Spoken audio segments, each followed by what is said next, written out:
Now, I've seen some impressive community gardens in my day, but I gotta say, the one here at Webb is pretty special. I am literally surrounded by a sea of raised garden beds that are carefully tended by the active members here at the Webb community. And I'm here with Patty Hogue, who's the president of the Garden Club. Patty, tell me a little bit about the history and the structure of this community garden. We started this in 2009.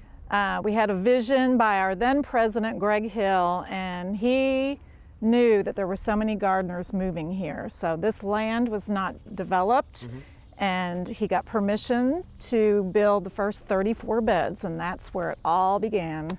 When you get here and you have a smaller plot or a smaller piece of land, you know you want to grow your veggies, and I was excited when I found out there was one right on our property. Absolutely. I mean, this place is huge. It's absolutely gorgeous. Tell me a little bit about why you think this garden is so special to the residents here. The first thing is it's our happy place. You can't come here without the birds, and they may eat a few of our crops, but we have some bunny rabbits hopping around. It's just a very peaceful place. We have an herb bed. Anybody that lives here is welcome to come out and snip herbs for their recipes. We have a cutting bed of zinnias and snapdragons, sunflowers, like cosmos. A cut flower garden. Yes. Oh, nice. Well, I'm here with Dick Fankhauser, one of the resident gardeners here. Dick, tell me a little bit about why you enjoy this garden so much and what it means to you. Well, when we were looking to move in, I was retired, of course, and I had had a garden in the past when I worked, but I never had enough time to weed the garden, whatever, and so I had a lot of vegetables that really didn't do very well. And here they had these beds. Okay, tell me a little bit about what you're growing here and how you're using it. Well, one of the things I'm most proud of is I put kale in there, and I do some juicing, and a lot of people around here do. And I found that midsummer it started to burn up, and it died. So I thought, well, I'll try it again in the fall, and I did that. And in the fall, it came back very nicely. It was best, they say, after 2 or 3 freezes.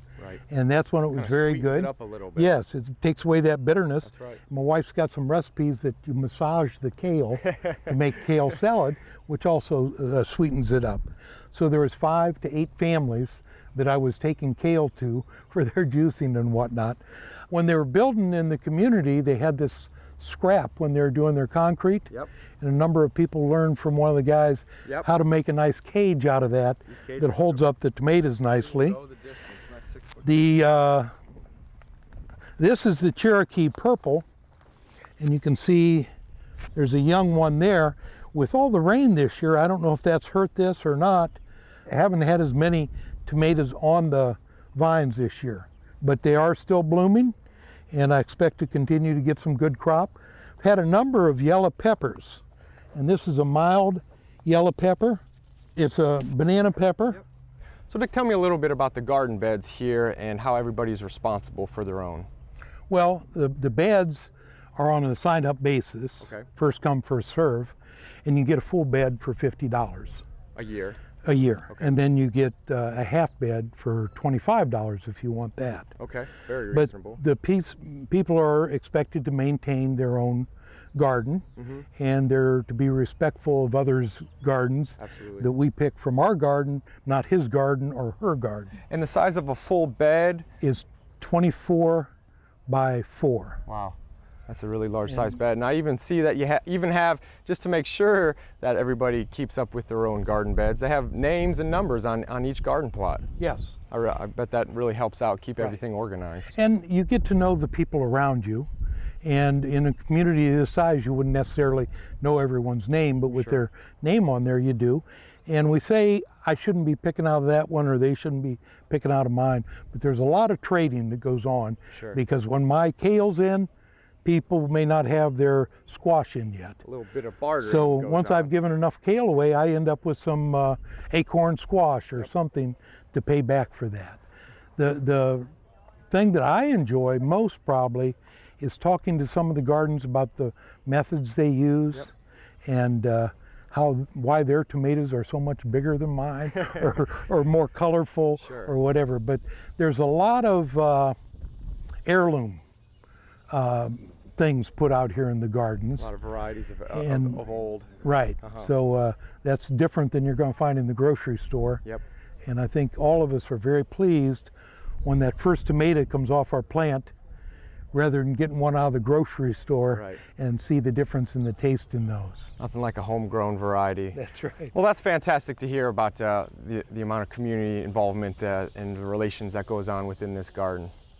Well, Dick, everything looks so lush around here. I bet you got a couple secrets there that you're just dying to tell me.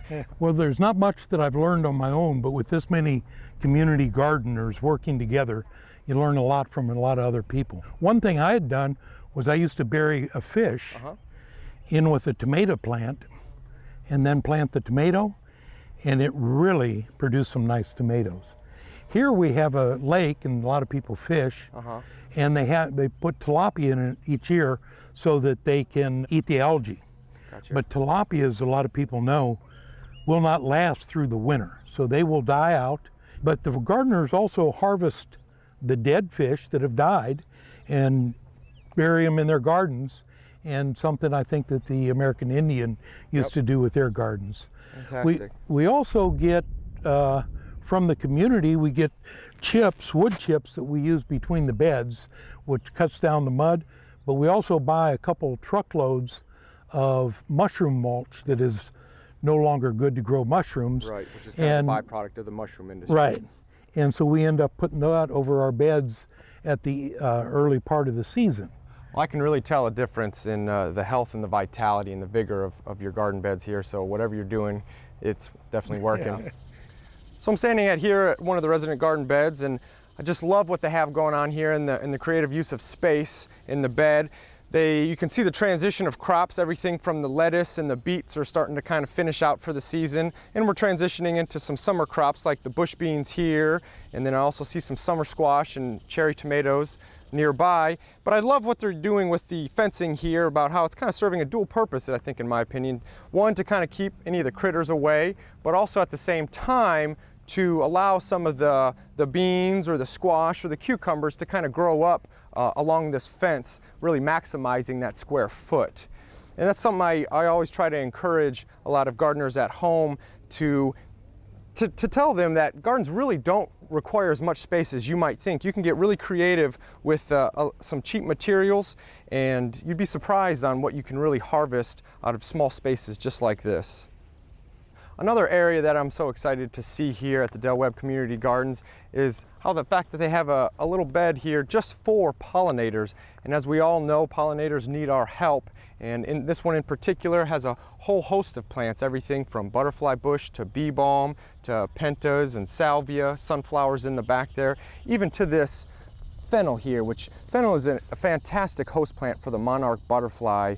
And it's just so great to see that they're supporting the pollinators in this community garden, and that it really helps the fruit set and the production of any garden when you're able to plant some flowering plants along the border, and you'll just be much happier that you did, and so will your vegetables. Well, as we saw here today, not only do many hands make for light work, but they also help to create a sense of purpose and connection. And one of the things that I love about the community gardens of Del Webb at Lake Providence is how they use their extra produce. And here we have a little market stand where they provide it for any of the other residents here that can't make it to the garden, and any extra after that gets donated to the Mount Juliet Food Pantry. So great things to see as we continue growing here at Del Webb. For inspiring garden tours, growing tips, and garden projects, visit our website at volunteergardener.org or on YouTube at the Volunteer Gardener channel, and like us on Facebook.